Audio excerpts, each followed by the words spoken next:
One little formality that I try to do for this project, at least, is to get everyone to introduce themselves following this kind of format. So if we could just tick that off, that would be brilliant to start. But the format would be something like, hi, my name is, and then your name, and you might know me from, and then you can say whatever you like. Okay. So if we could run through that first, that would be brilliant. Sure. Hi, my name is Jon Braun. I'm the lead singer for the Talking Heads tribute band Start Making Sense. That's excellent. I did want to start by confirming two things. Number one, how do you refer to the band? Is it a cover band, a tribute band? You just said tribute band, so I should use those words too, yeah? That's what we use. That's what people seem to go by these days. Yeah. The distinction I've been told is if you're only covering one band, it's a tribute band. Ah, yeah, I guess that makes So sense. That makes that sense. seems to be the concept there. And then the other thing I wanted to unpack is to not necessarily come at this with too many preconceptions, but I assume, given that you run a tribute band, that you're a huge Talking Heads fan, that there's a huge degree of fandom there. I could appreciate that may not necessarily be the case, but I assume this is true for you. So can you tell me a bit about that? Sure. Yeah. I'm 41 years old, so I grew up in the time of MTV.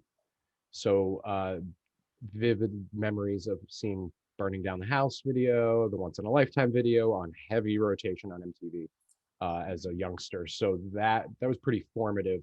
Not that I knew exactly what was going on at that age, but it certainly struck me uh, visually first, obviously, because it was the MTV days, but then the music immediately after, and kind of being confused and intrigued all at the same time, as much as my young brain could take in.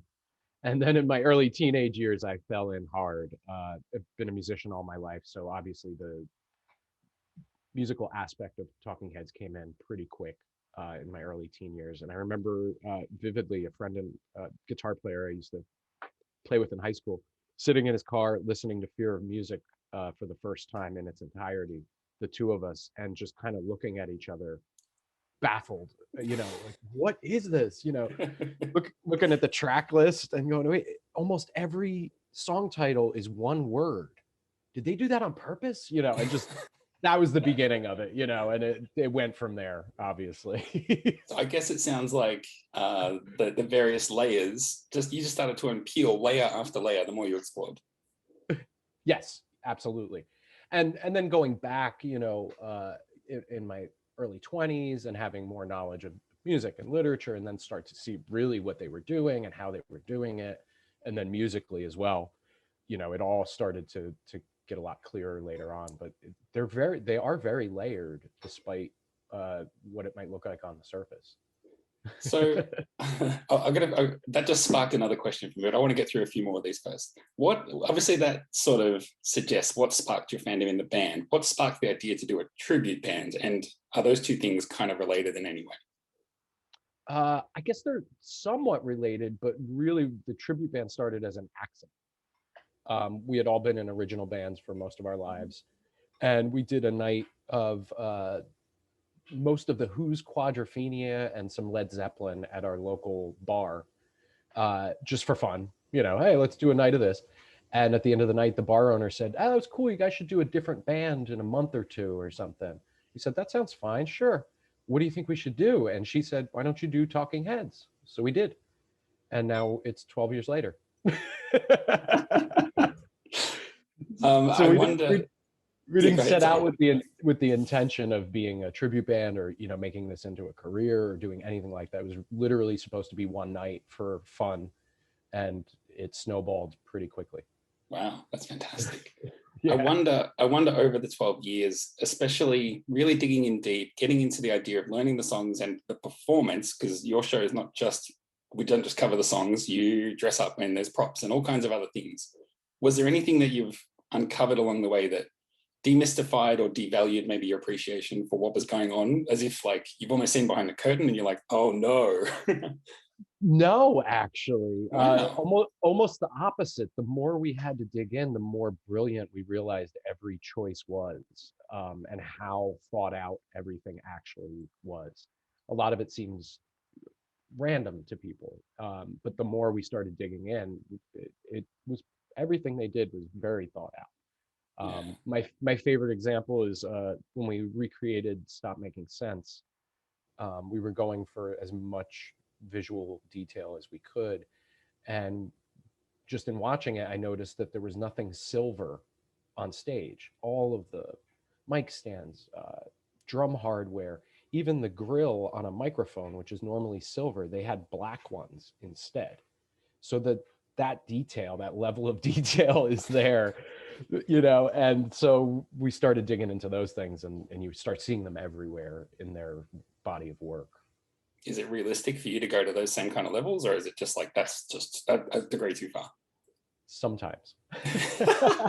I think with Stop Making Sense, we really did try to go as far as is humanly possible, given the fact we're not them, we're not trying to be them, we don't have any delusions of grandeur, but yeah, as much as we could do. So we did that. Everything was black. We looked for every little nuance we could throw in there. And the cool part was seeing people actually respond to that, where people would notice and send us a message later or catch us after the show and be like, you did that thing, you had that thing. And it's like, wow, you paid that much attention too? This is great, Obviously, I'm sure people having a tremendous response to those kinds of shows, but I also wonder whether people whether you sense that people are really transferring as if like, you understand I'm not David Byrne, right? Like I'm playing David Byrne for the purposes of this show. Have you had any experiences where people couldn't disconnect? Only, I think, more on a humorous level than a reality level, but right. People do call me David a lot of times. No. And I'll be walking somewhere after the show and somebody will go, David, and I won't respond because it's not my name, but like, more humorous. I think they're joking, I hope they're joking. Well, but they may not even be aware of themselves. They're just like, don't say David, don't say David, don't say David. Hey, David. Right. Oh, no, I said it. Or it's the only name they know to call me, right? They don't know my real name. So they're like, oh, that's that guy. Hey, the David guy, But yeah. But I mean, otherwise, the transference of the joy of the music and enjoying the music together, or the band and the audience, I think that's always there. And that, we like to think is as close as we can get to that feeling. Obviously, we're not them, but it gets pretty close. I know you just said that, but I do want to double down on that a little bit. Is like, what do you think the value and the difference is between seeing some kind of a live show versus just watching Stop Making Sense in a theater or something? Like, they're both going to be good experiences that offer value, but what's the difference in your mind, I guess? I would say the difference would be actually has become more obvious over this last year with the lack of live shows. I think putting people in a room together, obviously they would be in a theater, but having the performers and the audience be in the room together, there's definitely a transference of energy there that I don't think you can necessarily get with a film. I guess there's an excitement. There's an excitement in hearing live music as well that you're just not going to get from watching something you've seen before. But right. And again, that might seem like a basic bitch question on my part, but I just wanted to get something. I wanted to capture you saying something about that. yeah, absolutely. No, it's definitely true. And I don't mean to, slag on a film, because films have a different way of doing that. But if it's a live music film, I don't know if it would reach the emotion of actual live music. Yeah. One thing you touched on before as well that I've also heard is that with a tribute act or a cover or whatever you're trying to do, you almost, if you try to get too close to the recreation and you try to go too far, that you lose a bit of something, and almost bringing more of yourself can be more beneficial than trying to get it right down to the nth degree. Would you agree with that? 100% agree with that. Yeah. Most of our shows are not recreations. We've only done the Stop Making Sense recreation, I think 3 or 4 times. Right. And I think that's the only one where we really go down to every nuance that we can.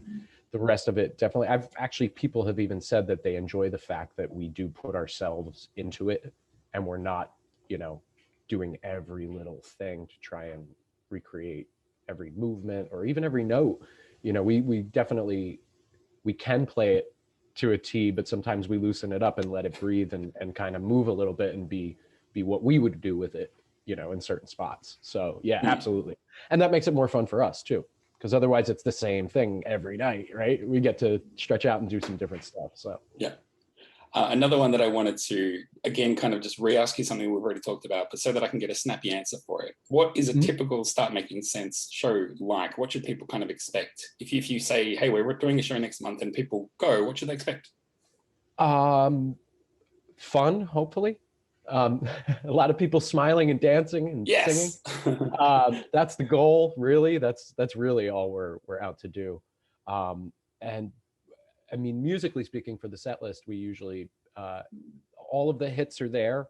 Those are there every night, but we definitely have a section of the night that's always changing and digging into deep, deep cuts, or even David Byrne solo stuff, or anything related to Talking Heads. We'll try to sneak in there as often as we can. So, what's the most obscure one that you've done? Ooh, good question. What have we done? We did Sad Song by David Byrne off of the self-titled. Yeah, it's a weird one. I mean, yeah, I could understand people going, hey, I'm here to hear life during wartime. What is this other song you did? But I mean, for me, I would be like jumping out of my seat going, I can't believe they did that. Like, I can't believe they went to that degree, you know? Right. Yeah, and then most people are like you. And if they're not, well, in that regard. Yes. But if they're not, we're still going to play life during wartime, so they'll be happy. You know, so true. It kind of works out for everybody. That's how we've structured it over the years. Let's, again, another basic pitch question. Let's talk favorite albums and songs for you personally, and then favorite albums or songs that have a performance aspect. Because again, they could be different. Oh, that's a great question. Interesting. I think album-wise, I always go back to Fear of Music just because it was the first one I really dug into. Yeah. And to me, it's also kind of probably the strangest one. I don't know why I lean towards that, but that's definitely the one for me. Great question. In the live setting, it definitely changes. So songs we play live, they tend to change over the years. What resonates with us, what resonates with the audience. Lately, we've been doing. The name just escaped me. I'd have to look. I can help get you there if you throw me clues. Blind. Sorry about that. We've been doing Blind lately, which we just started doing this year, and that's been a lot of fun lately. But that's a monster track as well. Like, pulling that together can't be easy. No. That's why we waited till this year to do it. It's been on the list. 12 years. Yeah, exactly. But that's been a lot of fun lately. The Great Curve has always been a really fun one for us to play. To me, I guess it's just a combination of the energy of the songs and the lyrics. And, again, they kind of, it's hard to say that any of us would know what the lyrics were supposed to mean. So they're there for interpretation. But for me personally, singing them so often, the interpretation changes and grows over the years. And the Great Curve, for some reason, has always kind of hung in there, even though the meaning has changed in my head over the years. So, obviously, David Byrne sort of picked up touring after Talking Heads stopped being a thing. But is there a feeling ever that one of the services that the band offers is we will bring to life some of these songs that didn't necessarily get their proper life while Talking Heads were touring? It's like, well, no one got to hear Road to Nowhere played by that band. So us playing it sort of helps people get there a little bit. Absolutely. Yeah. At first, we kind of, in the very beginning, we shied away from ones they never did live. We tried to stay away from that because we were like, oh, I don't know. And then after a while, we were like, well, we can do that one because we have the right instrumentation. So why not do it, And yeah, I think you're right. I think people do enjoy being able to hear those live. Now, obviously, he does a lot of those now that he hadn't done in the past live. But I think we've definitely done a couple that he hasn't even done in the solo career. So. And has anyone ever requested a song that just seemed like, what do you mean you guys don't know this? And you just didn't know it? Or? Yes, that has happened. I think we're at there's like 10 or 12 songs left that we haven't done. Most of them from the later catalog that has a lot of strings and horns that we don't normally have, and we try to shy away from the keyboard horn sound. So those are the couple that got left off. But yeah, it's happened a lot. Democratic Circus and Mr. Jones were ones that we would get asked for all the time, and people, why don't you play that? I was like, oh, we don't have a horn section. Well, So yeah, it's hard. I guess they're big party songs too. No one's going to be asking for Bill or anything like that. right, right. I wondered if you had a minute or two, if you wanted to do a thought experiment with me. Sure. If Talking Heads didn't stop touring and they were still touring through the Little Creatures period, what do you think? How do you think the set list would change from sort of the Stop Making Sense prototypical set list to now we've got to work in some of the hits from Little Creatures? What do you think might get dropped off and what would come in from that album?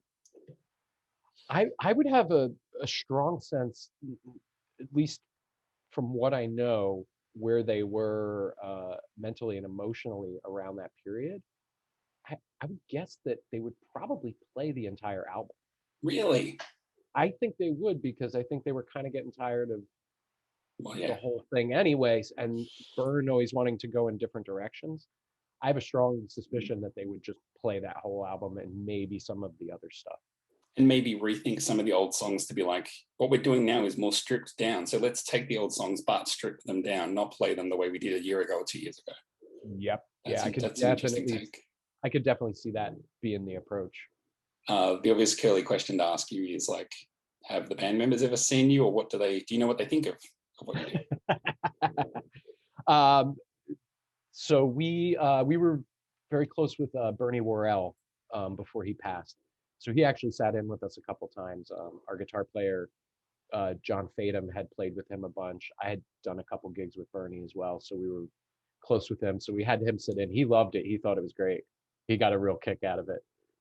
And we've gotten word. We have a lot of mutual friends with a lot of people in that world, and Chris and Tina are very aware of us and totally cool with it, happy. I think Chris's response was, well, somebody should be playing that music. It's a very Chris answer. Yeah. And actually, we do have some mutual friends, and we've been trying to get them to come out when we're in Connecticut in their town. And the last time we were there, they were out of town, blah, blah, blah. Right, of course. Yeah. And one of our bass players, Julie Slick, is very good friends with Angie Swan, who is David Byrne's current guitar player. And she gave us a real funny story of her and David watching a little bit of our Stop Making Sense recreation. And we were like, and they're like, oh, he thought it was great. He was laughing the whole time. That's good. Fantastic. Good enough. We'll take it, you know. Yeah. No, that's brilliant. That's great. Yeah. That's more or less like, you know, I just jotted down all the basic stuff I wanted to ask, but I guess it's on the person doing the interview. It's their responsibility to throw it open and say, what have I not asked you? What else comes to mind that's like, oh, you never asked me about this, or everyone asked about this, or no, I don't think there's anything in there. A couple of those questions were really good. You got me thinking. You kind of stumped me for a second. I had to really go in and rethink some answers. But don't make it too easy. Come on. Now, I see on the Start Making Sense website, you guys have like a normal band called Ruby Deer. So can you talk a bit about that? Sure. Yeah, that's our original project. Our backup vocalist, Jenny, who actually is now also our bass player. It's based around a lot of her original songs. So she kind of spearheads it in that regard in the creative process. And I play drums in that band, and my brother is the bass player. Okay. So is there an idea of like they might open and then we go backstage, change, get them, come back out? Here we are, different band. We have done that many times. Fantastic. Yep. We do that quite a lot, actually.